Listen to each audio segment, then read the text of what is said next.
I can imagine there's probably something in your life that you've come up against recently that you just don't know how to do. You don't know what is needed or what steps to take or how to find a solution for it. Hi, I'm Abe Stone. I'm the life design coach at coachingreallyworks.com. Today I would like to talk about this topic, the topic of learning. I posted a post some time back about my youth and my childhood when I was a teenager, and I was faced with a learning experience. I wanted to dance. I didn't know how to dance. Anyways, to make a long story short, I ended up just jumping in both feet, following the example of one of my friends, and sure enough, I had a great time. I had a really great time.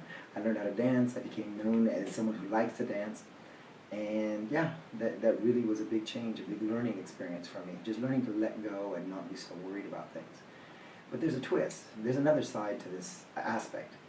And that is that jumping in both feet, taking action, and just getting involved is a good start. It's actually a very good start. And if nothing else, you learn a lot just through the experience, just by jumping in and letting go.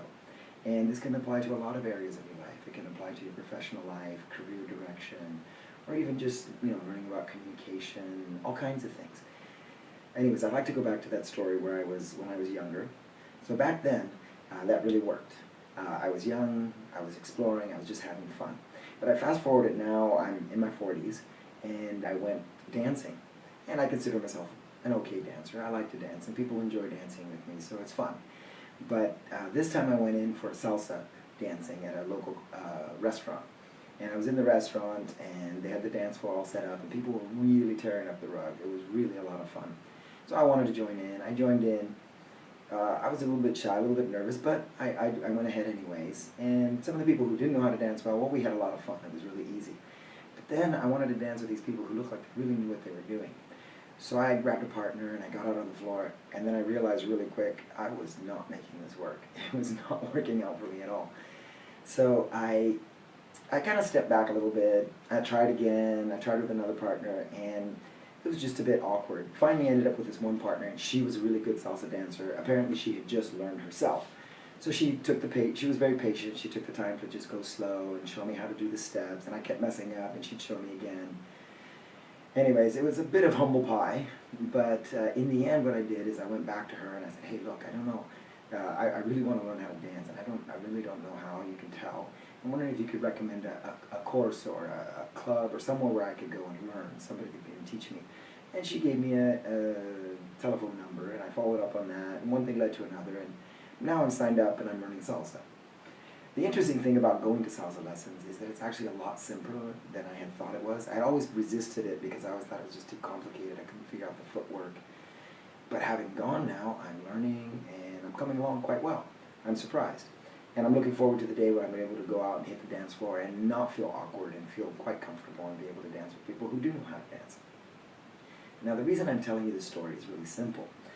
Because so many times in life, we think we kind of have things figured out. We think we're doing okay. In fact, we know we're doing okay. But there are things that we could always be learning. We can always be growing and benefiting from. We can make our life better. We can make the life of those who we work with and interact, our loved ones. We can continue to grow and develop if we take the time to just stop and learn. And any money, any time that you can invest in learning goes a really long way into your future. Personally, I would like to recommend that you take time to get things like books, magazines, sign up for courses, even if it's just a class here or a class there. Attend seminars on subjects that you're interested in. And it doesn't only have to be things of hobbies or things that you like to do. It can also, actually more importantly, it probably should be learning things in areas like in your business or in your career, or becoming better at certain aspects of the work that you do. So that's the tip for today. Take time to continue learning, continue investing in your growing. Even set aside some of your money from your budget and take that money and invest it on a regular basis in your learning. And here's our quote for today. This one kind of cuts to the heart a little bit. It's from a man named Hoffer. It says, "In times of change, learners inherit the earth, while the learned find themselves beautifully equipped to deal with a world that no longer exists." So make it a point to continue learning in your life, to continue growing. And here's your affirmation for this week. I thrive and succeed at learning and Learning is my gateway to an abundant future. This is Abe Stone, the Life Design Coach at coachingfortheworks.com. Take care.